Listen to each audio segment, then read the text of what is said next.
Hey, I'm Mark Schneider. Mates call me Wolfman, 42 years old, been riding BMX all my life. Going to tell you a few stories. Some of them may become legendary in the future. Yeah, so here we go.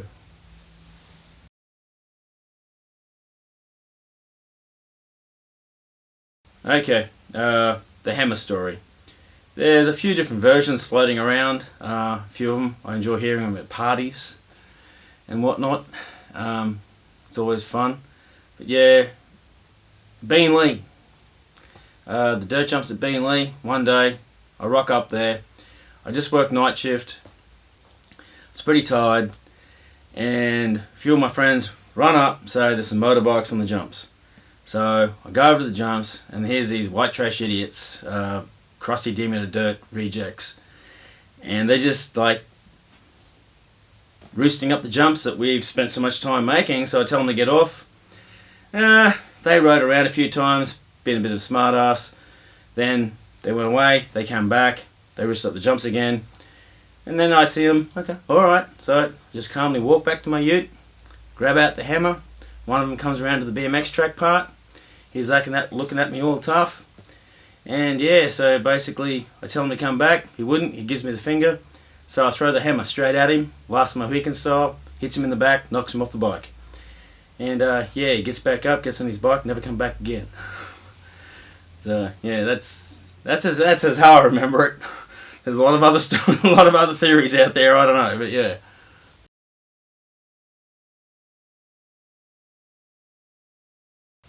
One day I'm building my vert ramp over at Shayla Park in Logan, South Brisbane, and a few fellas rock up and say, hey, just down the road at the local skate park at KP, there's a skater. He's gone crazy on drugs or something, and he's hitting skaters over the back of their, he's hitting BMXers over the back of the head with like his skateboard and just whatever he's doing and just carrying on. So I go, oh, okay. So I just roll on down on my bike, down through the back pathway, down to the skate park, and here's this guy in the car park just going off, and Corey Bowen tried to have a go at him and got punched, and he wanted to have a go at him, and his mate like dragged him back into the car, and they got in the car, and this guy's just going off, and Brad Taylor was on like I think about 16 years old, and he's sitting back in the crowd going, what the hell's going on here? And I walk up to this guy, and he's chasing Corey and his mates in their Falcon out of the park, like they were just getting out of there because this guy's going crazy, and he followed them out of the park, and when he's walking back, he walks past me, and he goes, what the fuck are you looking at? And I said, I'm looking at you, mate. And anyway, so I just walk up and just kick him in the nuts. And yeah, he was pretty wide because he didn't feel anything. And I just went, holy shit, this guy's going to kill me. So probably for about 15 minutes, I was just basically just punching him in the head. And yeah, he fell down a couple of times. Yeah, I don't know, it's just fucked. I can't tell it. The hell about it. It's not going to work. Well, I don't know. He was wired on drugs. You could tell his eyes when you looked at him. They were like shark eyes. They were just black and like diluted. Is that what is the name? The dilated. So, sorry. Anyway, yeah, just you look at him and his eyes were like just dilated. And I was like, holy shit, this guy's seriously fucked up. And I'd be punching him a couple of times, and like I'd punch him down, like, and he'd just fall on the ground, and he'd just get back up and come back, and I'd just punch him again, and he'd fall down and get back up. And after a while, like, there was just like, he was just spitting blood at me. That's all he could do. He just spit blood at me. I was like, alright, so like, we tangled a few more times, and I knocked him down a couple of times, and a few of his skater mates just pleaded with me. We think we can calm him down now. Just go. So I took off. And anyway, the police rang me up that afternoon to go down to do a report. And I got in there and they were like, okay, and the parents of the kids that got his skateboard in the back of their heads, they were furious and they wanted this guy charged. So they asked me what had happened, and I told them that I went down there and I fought the guy. And they said, this one police officer, he said, he's there with a pen and paper. He goes, so where did he assault you? And I just sat there and I just went, Yeah, there. I just busted my knuckles on him. I never got a punch. He never got a punch through. I just wailed on him for a good 20 minutes. Yeah, so, I actually seen him at the skate park probably about 3 weeks later. It was just me and him. He was skating, I was riding. And yeah, I think he was pretty sorry for what he did. I don't know if he got charged or anything. I don't know what happened after that, but yeah, so, yeah, a crazy night for him, I suppose.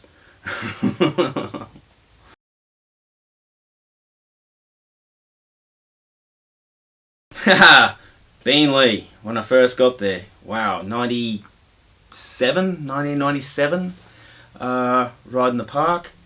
We all get down there. There's probably half a dozen of us. Anyway, there was this young fella. He was about 11 years old. He used to ride with us. He was a bit of a local kid from a few streets away.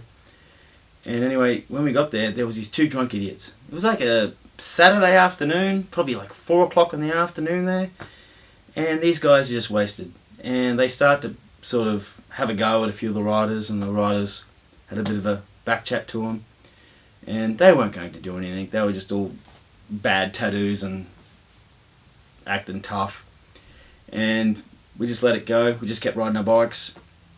And then when we're on the spine up the top end of the park, we hear this little 11-year-old kid. These guys like 20 years old. They stole his bike.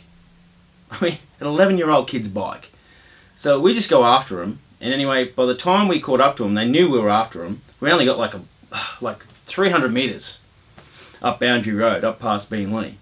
And we roll up and they've already hidden the bike in the toilets at the park. And so I just walk up and go, "Where's the bike?" And these guys are so white trash. I mean, these guys are absolute just rednecks. So I just walk up and realise what's going to go on. They're just going to talk tough. So I just walk up and I just go up like I'm going to say a sentence. And halfway through the sentence, I just punch him in the head, punch him to the ground. And I just start kicking him. And his mate just looks at him. He just goes, "You can't do that." So I just walk over him and just start punching that guy. And basically while I was punching these guys, they found the bike in the toilet. So yeah, the kid got his bike back and they got a beating. And apparently one of the guys said that his brother's going to get out of prison soon, in a couple of months, and he's going to beat the hell out of me. He's still waiting. That is a true story. And this is before tattoos. I mean, we're talking like felt pen fucking shit tattoos. That was a long time ago. It's back when I was young enough to fight.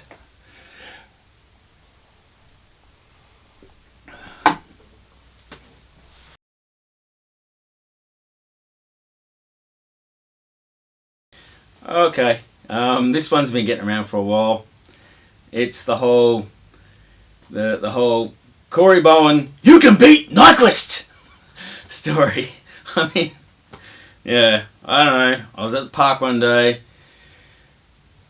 Corey was just, having fun riding his bike, and there was a few sort of degenerates around there giving him a hard time, and they were just like, Corey was like getting pretty mad, and I just thought, I could see Corey, like, he was thinking, he was wanting to fight these guys, and he was talking to a few of his mates, and I could see the whole situation go down, and I thought, so what can I do? So I just went a little left field. I mean, I could see these idiots, like the idiots giving him shit, and I thought, I could probably go talk to those guys, but the fuckwits, it's like a white trash thing. It's like, "Hey, you, fucking rah, rah, rah."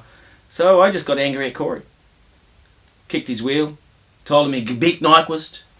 All this sort of stuff. And just got really angry. I mean, I got really angry at Corey for trying to start these guys when they had started him originally. And poor Corey was just like, he's only like 17 years old. And he's just standing there going, and I'm like 30 years old and all angry and just like, hail and brimstone and just pissed off, and he's like, "Oh, okay, I won't." But I'm just looking in the corner of my eye, and these pieces of shit that were giving him shit. The only reason they were giving him shit because they were riders too. and they were just has-beens. And they were just giving Corey shit because he had the talent. So I just turned it around, and it was an awesome, I just played it right. There was no fights. The fuckwits left, I don't know, probably become drug dealers or whatever, Logan. But yeah, Corey went under that, and there was just a fight-free day. So we all went and ride our bikes, had fun.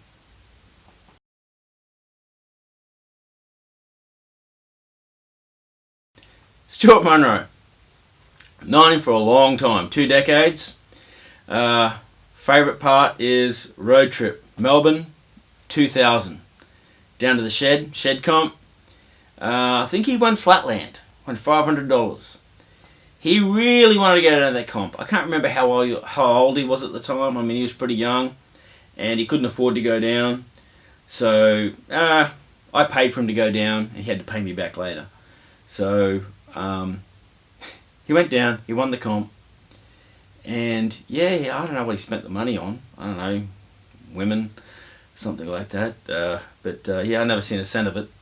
So after many years, he gave me his 1995 Hoffman Big Daddy frame. And I said, yeah, that'll do. That'll do for the cost. I'll take it. At the time it was probably worth, I don't know, $50. It was shit back then. But now, eBay is worth about $1,000. Thank you, Stewart Munro.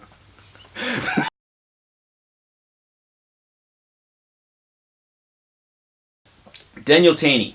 Oh man, I can't even remember the year. It's got to be 98, 99, something like that. Daniel Taney's like, I'm going to learn flip fakies.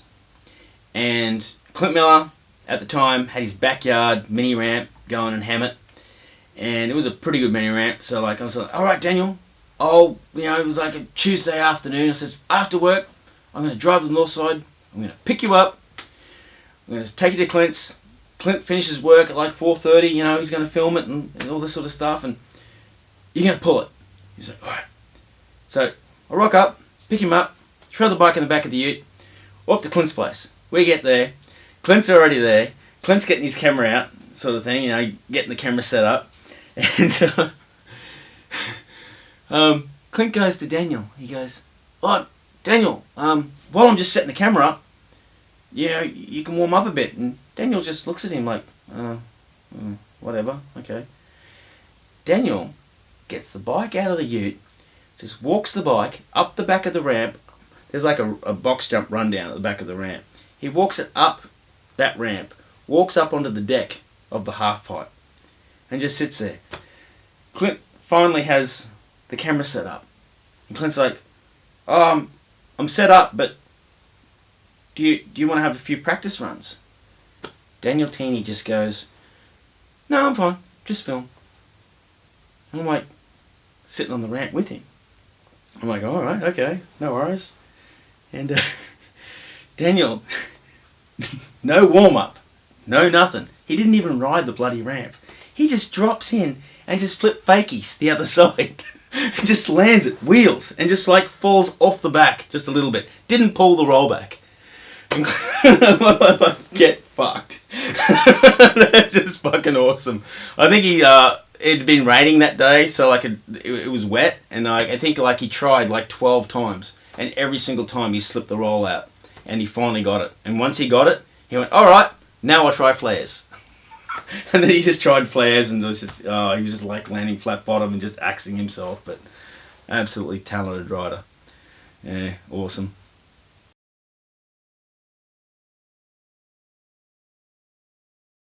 Okay, drove down from Townsville around about 1994 on an XD Falcon with the Wilkinson airline on the back. Hit up Beanley Bike Park. Met Clint Millar. We've been good friends ever since.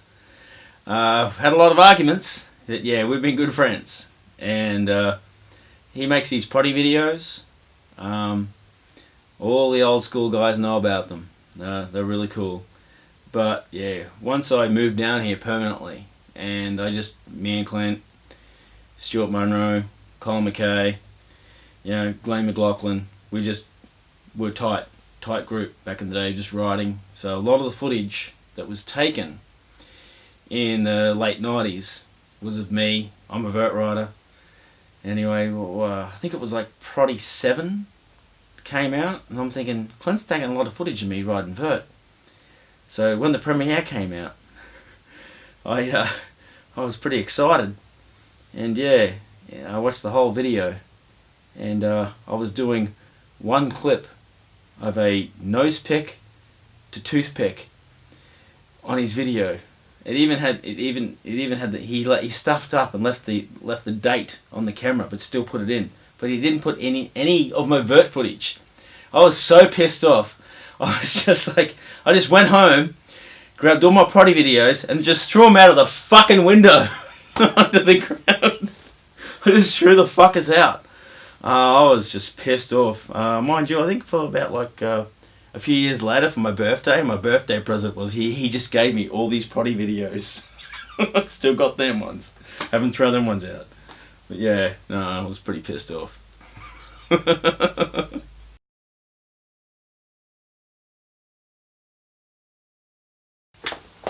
Okay, Heavy Metal Heroes, the first HMH comp. Pretty nervous, hoping the day went well. Some idiot rocked up with a stolen bike. One of the BMX riders, Timmy White, he's seen the bike. That was his. They had a few altercations. It was disturbing the whole flow of the comp. Tim got his bike back, but this guy kept on coming back at him, and I was like, okay, this is getting stupid. So I walk up to the guy and go, mate, you're gonna have to leave. And this guy's an idiot, and he's just going blah blah blah blah blah. And I'm like, mate, you have to leave. And then Dan Dalton up on the platform of the 7, Dan Dalton just goes, just punch him in the head, Schneider. So I'm like, no.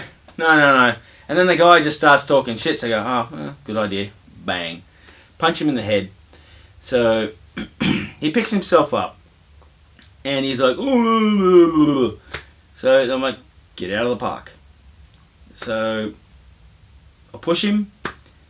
And then I just basically just kicked him in the ass. Just sort of bang. Just kick him in the ass. Just kicked him. And every time he turned around to say something, I just kicked him in the ass. And I basically just kicked him out of Beanley Park. Just kicked him out. And he left, and the comp ran on, and we run vert and mini ramp, and it was all going good.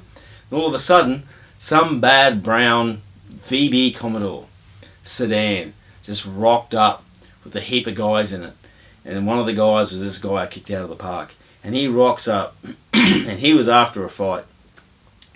They never even got out of the park. I didn't know what was going down. I was down the bottom of the park. I could see something going on, but basically what happened, this Commodore came up, and all of the BMX riders just semicircle around this VB Commodore. And then, I'm not saying who, but I know who it is, but he just lobbed a half brick in the air, and it just went straight through the back window of this Commodore and just smashed it. That Commodore was never seen again at Beanley. They were gone. Fuck with BMXs.